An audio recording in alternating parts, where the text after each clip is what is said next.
ते मुंबई आमची पायी यात्रा निघाली तेव्हा सरकारने आमच्याशी बोलण्याची तयारी दर्शवली आणि आमचे सगळे आमदार खासदार सगळ्या पक्षाचे, ते काय आम्हीच आहे असा विषय नाही, सर्वपक्षीय आमदार खासदार, तेव्हा आमचे 2 मंत्री होते, खासदार होते, सगळे मिटिंगला बसले आणि मग आम्ही हे सरकारच्या निदर्शनास आणून दिलं की तुम्ही धनगड राज्यात अस्तित्वात नाही, आमची आणि धनगडांची मिटिंग लावा. आदिवासीजण आमचं भांडण नाही आहे, आमचं आणि भांडण कुणाचं आहे, धनगड विरुद्ध धनगर, तर धनगडाची बैठक लावा. जर सरकार म्हणतंय की 52,000 धनगड राज्यात आहेत तर त्यांच्याशी आमची बैठक लावा. सरकारच्या हे लक्षात आलं आणि मग सरकारने तेव्हा वेळ मागून घेतला की आम्ही धनगर समाजाला एसटी आरक्षण अंमलबजावणी करण्यास तयार आहोत.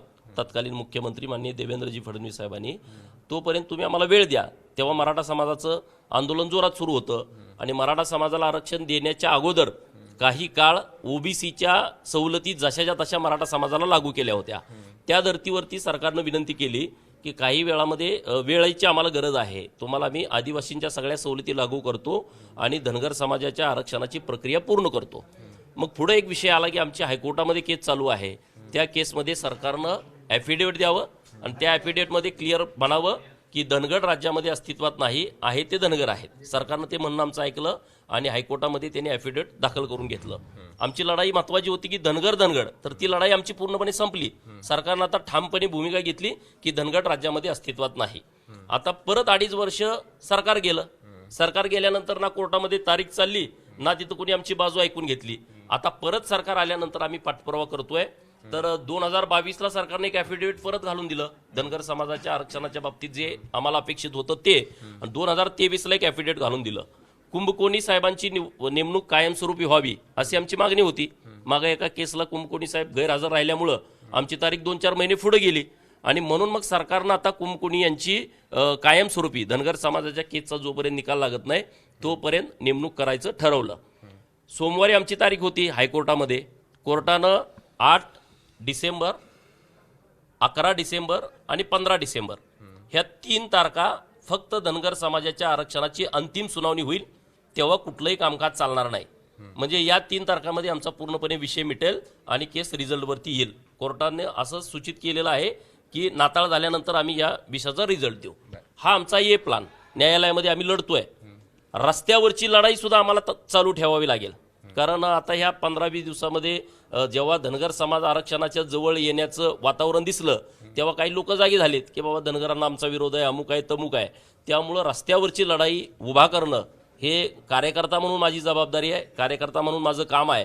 आणि म्हणून कालपासून धनगर जागर यात्रा प्लान बी, न्यायालयी लढाई प्लान ए, रस्त्यावरची लढाई प्लान बी, दोन्ही बाजून आम्ही चालतोय. आणि म्हणून काल आम्ही या यात्रेची सुरुवात केली येल्डा बीडमधून, दुसरं कळंब धाराशिव, तिसरं घनसावंगीमध्ये आणि चौथं आज ज्या गावात आपण बसलोय पिंपरी राजा. तर खूप चांगला प्रतिसाद लोकांच्या मधून आहे. यात्रेचं कारणच हे आहे की आम्हाला दोन्ही लढाया लढाव्या लागतील, न्यायालयीन आणि रस्त्यावरची. ज्यातून आम्हाला जे साध्य होईल, जे आमच्या हातात मिळेल ते आम्हाला पहिल्यांदा घ्यायचं आहे. रस्त्यावरची लढाई म्हणजे काय? नाही, रस्त्यावर जागृत झालं पाहिजे, लोकांनी संघटित आलं पाहिजे, एकत्रित आलं पाहिजे. लोक विरोधक एकत्र येऊन दबाव टाकतायत सरकारवरती. आम्ही सगळे संघटित आहोत, आम्ही सगळे एक आहोत. आमचा निर्णय झाला तर आम्ही ताकदीनं तुमच्यासोबत राहू शकतो. ही रस्त्यावरची लढाई आहे. जर काय त्यात बरं वाईट झालं तर परत ताकदीनं संघर्ष करण्याची क्षमता लोकांनी ठेवली पाहिजे, तयारीत राहिलं पाहिजे. यासाठी रस्त्यावरची लढाई महत्त्वाची आहे. बरं, पण तुम्ही ज्यांच्यासोबत आहात त्यांनी घोषणा केली होती की पहिल्या कॅबिनेटमध्ये या ठिकाणी धनगर आरक्षणाचा प्रश्न सुटू. ते 5 वर्ष त्यांचे गेले, आता 1 वर्ष गेलं, म्हणजे 6 वर्ष त्यांनी घेतलेली आहेत.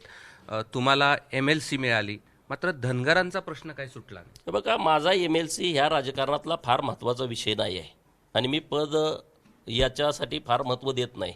मी पहिला धनगर आहे आणि नंतर आमदार गोपीचंद पडळकर आहे. ही माझी भूमिका मी आमदार नव्हतो तेव्हाही होती आणि आमदार झाल्यानंतरची आहे. माननीय देवेंद्रजींनी मोठ्या प्रमाणात मदत केली आहे, हे आम्ही मान्य करायला पाहिजे. कारण धनगर समाजाच्या आरक्षणाच्या बाबतीमध्ये कोणी सुद्धा उच्चार केला नाही. राजकारण करायला खूप जण पळतात. धनगरांच्या आरक्षणाचं राजकारण करायचं, मतं मिळवायची, यासाठी खूप प्रयत्न करतात. अरे, धनगड राज्यात अस्तित्वात नाही हे ॲफिडेविट देणं आमच्यासाठी मोठा विषय आहे. त्याच्यानंतरची 2 ॲफिडेविट तुम्ही हायकोर्टातून ती माहिती घेऊ शकता. खूप महत्त्वाची भूमिका सरकारनं आमच्या बाजूनं मांडलेली आहे. माननीय एकनाथ शिंदे साहेब आणि देवेंद्र फडणवीस साहेब, त्यांना मी धन्यवाद देतो. परंतु आता समाजाची भावना काय आहे की आता सर्टिफिकेट द्या, अंमलबजावणी झाली पाहिजे कुठल्याही परिस्थितीत. त्यासाठी आम्ही 4 GR पण दिलेत सरकारकडं. समजा न्यायालय चालू आहे दुसऱ्या बाजूला काही राज्यांना त्यांच्या अधिकारामध्ये GR काढलेले आहेत. ST आणि STच्या ह्याच्यात राज्य सरकार हस्तक्षेप करू शकत नाही असं वातावरण मीडियाच्या माध्यमातून केलं जातं. काही तज्ज्ञ लोक बोलतात की यामध्ये राज्य सरकार हस्तक्षेप करू शकत नाही. त्यासाठी मी बिहारचा, तेलंगणा आणि मध्य प्रदेशचे 2 GR आम्ही सरकारला मागच्या मीटिंगमध्ये दिलेले आहेत. आणि परवाच्या दिवशी मी माननीय मुख्यमंत्री महोदयांना भेटलोय की तुम्ही कमिटी लवकरात लवकर अपॉइंट करा, कारण 21 तारखेला आपली बैठक झाली होती, त्यानंतर गणपतीच्या सुट्ट्या हे ते. तर या 2 दिवसामध्ये ती कमिटी स्थापन होईल आणि त्या राज्यामध्ये जाईल. आम्ही सगळ्या बाजूनं जे प्रयत्न करता येतात ते सगळे प्रयत्न आम्ही धनगर आरक्षणाच्या बाबतीमध्ये करतोय. बरं, पण तुम्ही असं म्हटलात की मी आधी धनगर आहे आणि नंतर सगळं, हे सगळ्याचा त्याग म्हणजे MLC किंवा भाजपा सोडण्याची पण तयारी तुमची आहे या बघा, धनगर समाजाच्या बाबतीत भाजप आणि एकनाथ शिंदे साहेबांची शिवसेना हे पूर्ण ताकदीनं धनगर समाजाच्या बाजूने आहे. परवा जी बैठक झाली त्यामध्ये स्पष्टपणे सगळ्या पक्षाचे आमदार होते तिथं आमचे. सगळ्यात त्यांनी स्पष्टपणे सांगितलंय की धनगर समाजाच्या आरक्षणाच्या अंमलबजावणीच्या बाजूने आम्ही आहोत. त्यासाठी सरकार खूप चांगल्या पद्धतीनं पावलं उचलतंय. त्यामुळे सरकार पूर्ण सकारात्मक आहे. राज्यभरामध्ये ताकद उभा करणं ही माझी जबाबदारी आहे, हे माझं काम आहे. एक प्रश्न उपस्थित केला जातोय की तुमचा जी ही धनगर जागर यात्रा आहे, तुम्ही ती पूर्ण चॉपरनी करताय. हे चॉपर नेमकं कुणाचं? आमच्या अरे मेंढकेने दिलं. आमच्या मेंढके किती आहेत महाराष्ट्रात माहित आहे ना तुम्हाला? लोकर विकली तर चॉपर विकत येईल अशी मेंढक्यांकडे मेंढरं आहेत. हे तर भाड्याने घेतलेलं आहे. त्यामुळं विरोधकांनी चिंता करू नये. काय पोटात दुखतं काय धनगराचं पोरग चॉपरमधून फिरलं तर? इथून पुढचे सगळे दौरे चॉपरमधून असतील. चिंता करू नका. ज्यांना कोणाला बोंबलायच त्यांनी बोंबलू द्या. आम्ही आमच्या हिमतीवरती, ताकदीवरती, मेहनतीवरती, लोकांनी कष्टानं जो पैसा मिळवलाय त्याच्यावरती मी चॉपरमधून फिरतोय. पण अजून एक प्रश्न विचारतो की वेळ आली की हे सगळं काही होत नाही तर तुम्ही हे सगळ्याचा त्याग करायचा करू नका. धनगर समाजाचं आरक्षण मिळवल्याशिवाय हा गोपीचंद आणि महाराष्ट्रातला धनगर शांत बसणार नाही. जर तर वरती तुम्ही जाऊ नका. आम्ही एकदम आरक्षणाच्या जवळ आहोत. महाराष्ट्रातल्या धनगर समाजाला आपल्या चॅनेलच्या माध्यमातून आवाहन करतो की तुम्ही जागर राहावा, एकत्रित या, संघटित व्हा. आता अनेक शक्ती या विरोधामध्ये एकवटतायत, एकत्रित येत आहेत, सरकारला भीती घालण्याचा प्रयत्न करतायत. तर तुम्ही सगळे ताकदीने एकत्रित या. निश्चितपणे धनगर समाजाच्या आरक्षणाची अंमलबजावणी झाल्याशिवाय राहणार नाही. बरं, आणखी एक प्रश्न की आपल्याला एक नोटीस पाठवण्यात आलेली आहे. आपण जर शरद पवार, अजित पवार आणि पवार कुटुंबांची लेखी माफी मागितली नाही म्हणून ही नोटीस आपल्याला देण्यात. बघा, मला कालही पत्रकार मित्रांनी हा प्रश्न विचारला, पण माझ्याकडे कुठलंही अधिकृत नोटीस आलेलं नाही. ज्या दिवशी मला अधिकृत नोटीस येईल त्याच्यावरती मी सविस्तरपणे बोलेन. असीम सरोदेंनी हे नोटीस पाठवलेली आहे. आणि पाठवलंय, का पाठवलंय, कशासाठी पाठवलंय, माझ्याकडे जोपर्यंत हे अधिकृत येत नाही. मी आता दौऱ्यात आहे. कालही मला पत्रकार मित्रांनीच प्रश्न विचारला, आजही तुम्हीच विचारला.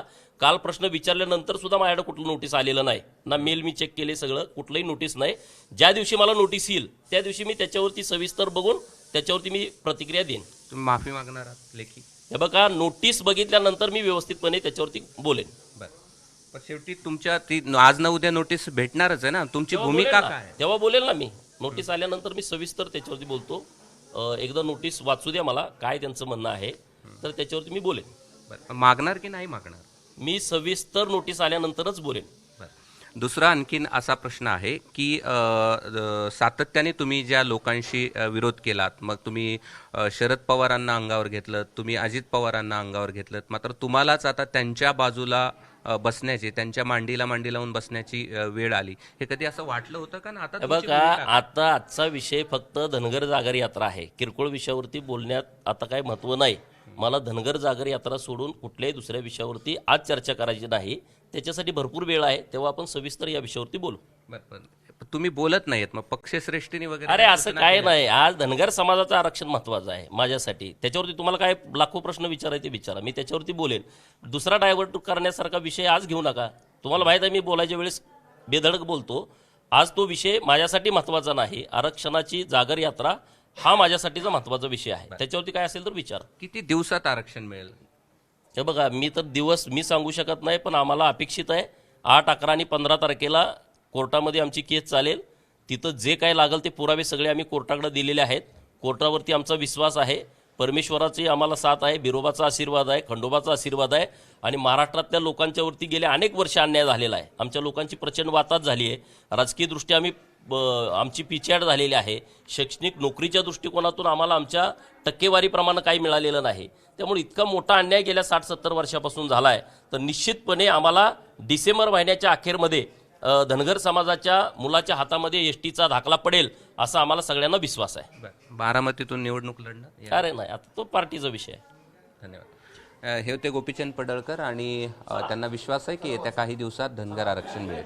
कॅमेरामन धनंजय दारुंटेसह मी कृष्णा केंडे, एबीपी माझा, छत्रपती संभाजीनगर. एबीपी माझा, उघडा डोळे बघा नीट.